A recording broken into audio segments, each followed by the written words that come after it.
What's up, guys? I am happy to be here once again for all of you. And not only am I doing a series of videos conducting my memories of my lifehood and visits to Maine, since now that I'm a permanent resident here in Portland, right here on Danforth Street, but also I wanted to explain something about a particular game show. But since I have been living here, I have been using a completely different TV service than what I used to do in Nashua, New Hampshire. First of all, this is the Spectrum, which is a company that is part of the Comcast family. But unfortunately, learning how to use it and sign up for myself, it wasn't what I expected. So even though I did get 100 TV channels, they told me I had to use the Roku to use it. So I do not have any of the main cable networks in order to use it for their daytime lineup or anything. And most notably, I can't watch Wheel of Fortune or Jeopardy like I did before.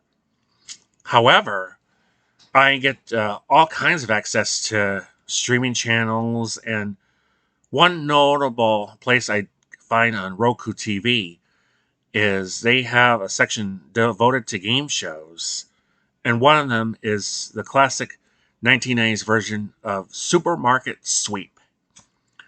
This is a TV game show that I used to remember watching when I would go on Lifetime TV, which kind of a little surprised me at first because that television channel is devoted to people, most normally women, watching other women programming. But 1990, when that television game show debuted, which I didn't know at the time, this was a good return from the classic 1960s version, which used to be on for a time on ABC. And this version, let me see, was hosted by the late Bill Malone and announced by Wally Kane and Richard Hayes. And the timeline for ABC was December 20th, 1965 to July 14th, 1967. And because it was a traveling game show, it would go to all kinds of different supermarkets across the United States. And much of the television content was been long lost. However, there are two mini 15-minute segments that are on YouTube right now, which I'd like to explain to you, and then I'll give you a couple trivia questions to figure out. So I'm going to be doing multiple videos based on the TV game show itself, but I'm going to start off today with the classic 1960s ABC version. Now, the first one of those two episodes was aired on I think on March 30th or 31st of 1967. And they filmed that at one of the many food fair chain supermarkets when they went to a town in Connecticut called Wallingford. So 3 teams competed, and one of the teams, which most of the time was a husband and a wife, was a defending champion from another sweep and then brought back to challenge 2 other teams. Now, in the first part of the game, the wives of the husbands were the ones who were doing this kind of little mini game, which was like The Price is Right, because this was based on items, and then you try to round them off to the nearest dollar. So let me give you what happened on that episode here. First of all, they were bidding on 4 bars of laundry soap. Now, during that filming, the host Bill Malone said that it was around the anniversary of the invention of the washing machine. And before we had laundry detergents and pads and powders and stuff like that, we would have bars that we would use for clothes, almost identical to bars of soap that we use to wash our hands in the bathroom. So in the pricing games, he was doing like 4 bars of laundry soap. And after the three wives was pricing them, the exact total came out to like 48 cents. And the one who was closest picked up 15 extra seconds for the sweep time for her husband. All three teams start off with a minute and 30 seconds. So if you get all 4 items they were pricing closest, you would get a full 1 minute bonus and up to 2.5 minutes of sweep time. So the 4 bars of laundry soap, which cost 48 cents back in 1967, I rounded it off to the nearest dollar, and I think today would be priced like $4.30. But the other part of the guessing game, which was relevant, not only in those old days where you would have a wash day with rinsing your clothes, you could also have a big pot and make some soup. And I'm a very good cook at making soup myself. I love to make things like chicken noodle and tomato and chili. But this type of very soup, one of the items that he mentioned on the show is 4 pounds of beef shin.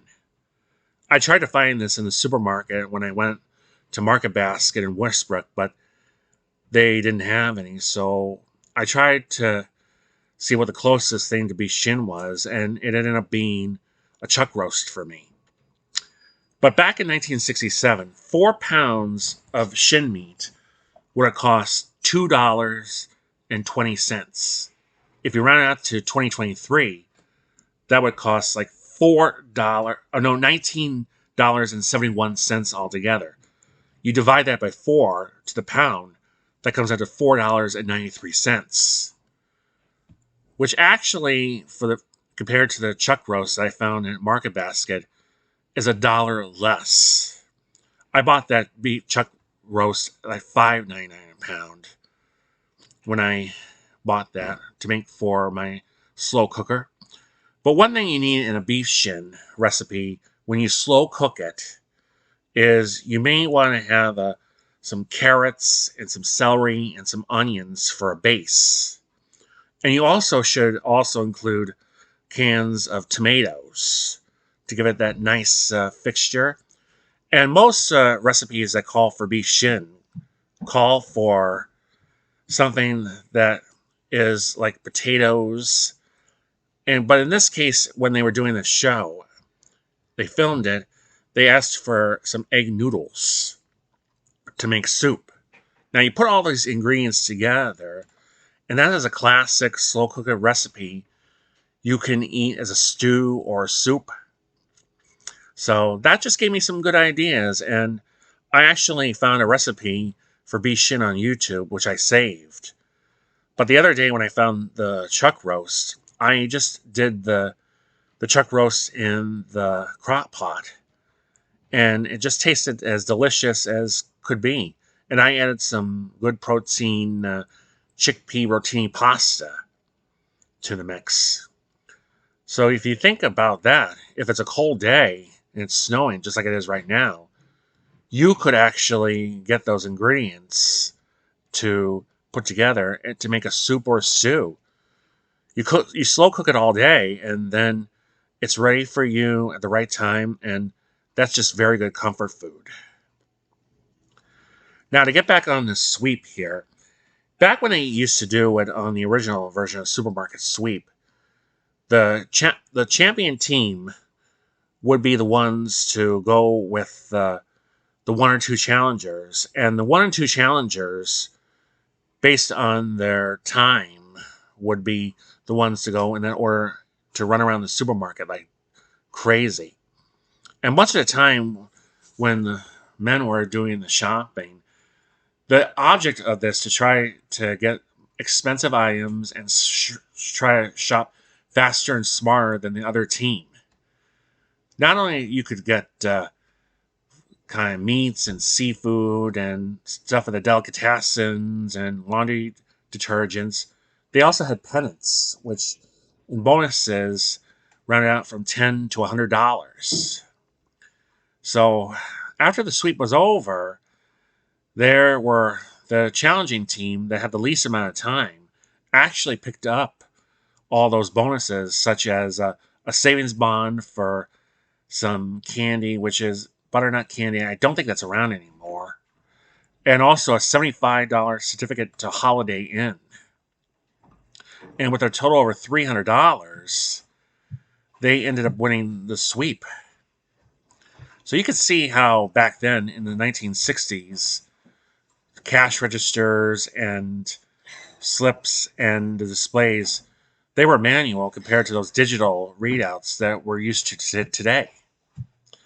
So the team who ended up with the most amount of money just comes back and goes on to the next sweep on the next show.